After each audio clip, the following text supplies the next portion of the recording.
السلام عليكم ورحمة الله وبركاته من مطبخ بوبا. اللهم صل وسلم على سيدنا محمد وعلى أهله وصحبه وسلم. زي ما انتم شايفين كده انا عاملة كحك العيد بطريقة سهلة وبسيطة جدا. اما حاجة ما تنسوش اللايك واشتراك بالصفحة وفعلوا الجرس.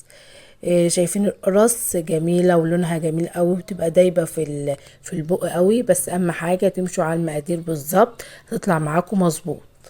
دلوقتي هنخش على المقادير. كيلو دقيق، نص صابع خميرة بلدي، 150 جرام سكر مطحون مع كوباية لبن، ونص كيلو سمنة. طبعا انا مستعملة دلوقتي السمنة البلدي مسيحاها. دلوقتي عاوزين نسيحها تاني نخليها تقدح معانا. ممكن تستعملوا سمنة كريستال اللي بتحبوه. دلوقتي عشان نعرف السمنة ازاي تقدح هنجيب معلقة دقيق ونعجنها كده عجينة زي لينة شوية، وبعدين نحطها في قلب السمنة وهي بتقدح.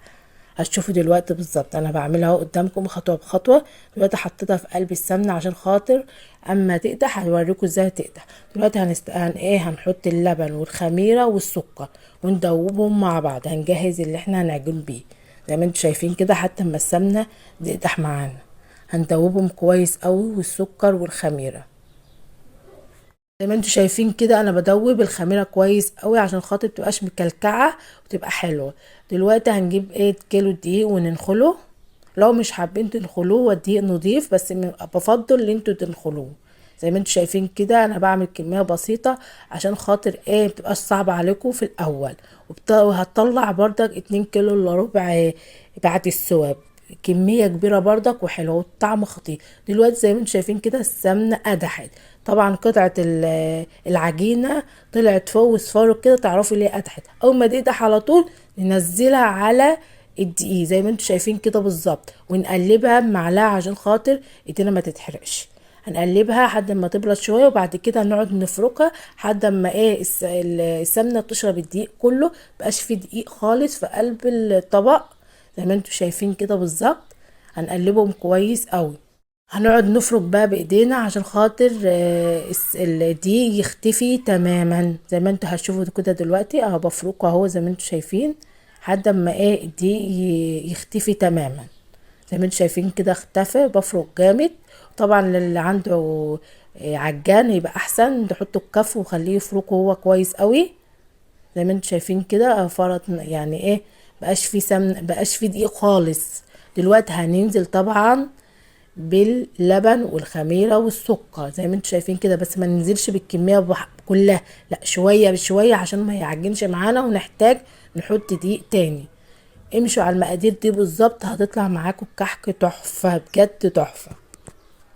زي ما انتوا شايفين كده اما حاجه تعجنوا كويس قوي عشان خاطر الكحك بيحب العجن تعجنيه يدوب كل حاجة فيه، ولا يبقى لبن ولا اي حاجة موجودة، يبقى ممسوحة خالص. دلوقتي طبعا احنا لسه محتاجين بنحط الكمية كلها، بس الكمية اللي انا حطاها مظبوطة، بس حسب طبعا نوع الدقيق.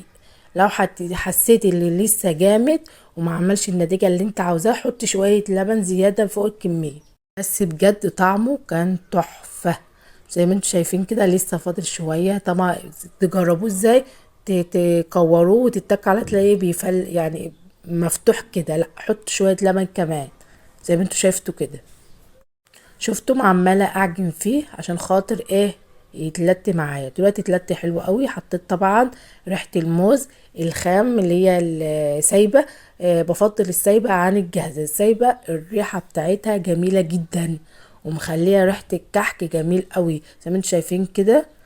انا بعجن العجينة كويس عشان خاطر توصل كل ريحة الكحك. ريحة الموز دي تحفة قوي وريحتها حلوة قوي زي ما انتوا شايفين كده. جميلة ما بتفلقش معانا خالص. يبقى كده مظبوط.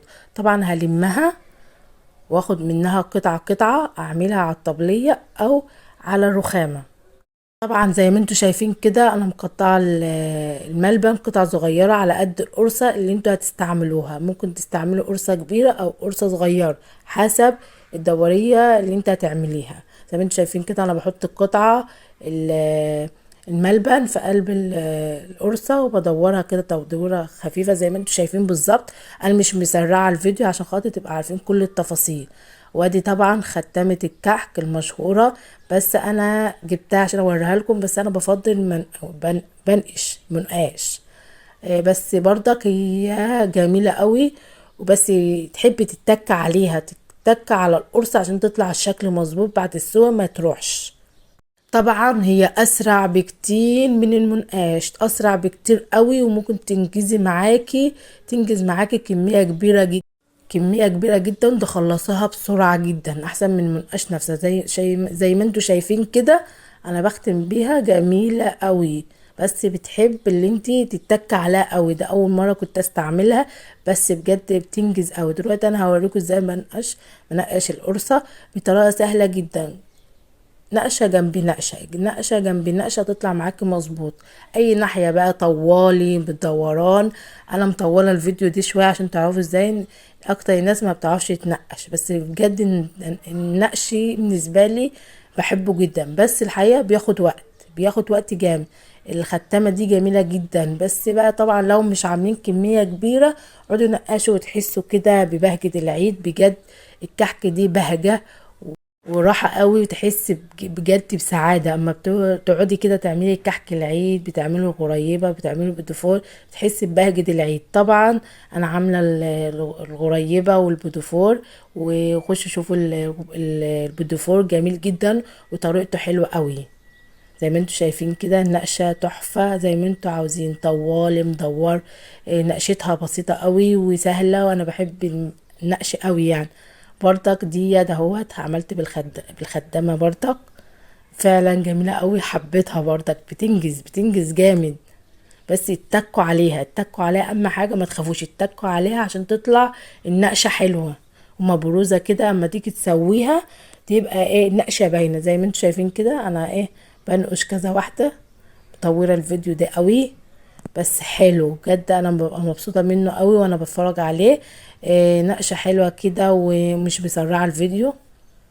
زي ما انتوا شايفين كده خلصنا الصاج. هي الكيلو عمل صاج، وصاج صغير كده زي ما انتوا شايفين كده عمل كيلو الا 2 كيلو الا ربع.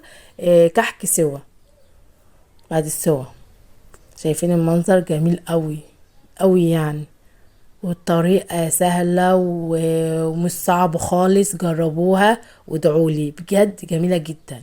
طبعا احنا مسخنين الفرن كويس وحطيناه فيه متوسط، زي ما انتوا شايفين النار متوسطة من تحت ومن فوق زي النار اللي انتوا شايفينها بالظبط.